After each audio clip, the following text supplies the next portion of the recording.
রাধে, হরে কৃষ্ণ। এই দেখো আজকে আমার সোনার সাজ দেখো কেমন লাগছে সোনাকে।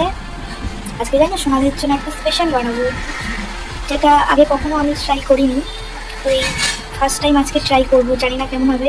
আমার সোনা যদি চাই আশা করি খুব ভালো হবে। রাধা মাধবের কৃপা ছাড়া তো আর প্রসাদম অমৃত হয় না, তার জন্য আজকে সোনার জন্য প্রথম বানাতে চলেছি। তো চলো তোমাদের সাথে শেয়ার করি। এই দেখো আগে সোনাকে দেখে নাও কেমন লাগছে। প্রথমে ময়দাটা মেখে নিয়ে কিছুক্ষণ রেস্টে রাখতে হবে। তারপরে এই যে দেখো বেলে নেওয়ার পরে এতে দিয়ে দিলাম পিৎজা সস, চিজ গ্রেট করে, আর সুইট কর্ন, ক্যাপসিকাম কুচি। তোমরা চাইলে পনির অ্যাড করতে পারো। পিৎজা সস ও চিলি ফ্লেক্স আমাদের হোমমেড ঘরেতেই বানিয়ে নিয়েছি।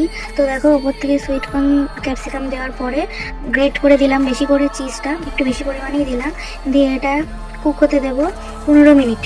15 মিনিট পরে আমি নামিয়ে নেব।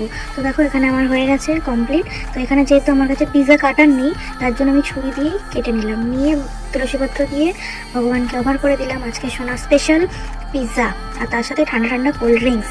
তোমাদের যদি ভালো লাগে একবার হরে কৃষ্ণ বলে যেও। সবাই ভালো থেকো, সুস্থ থেকো।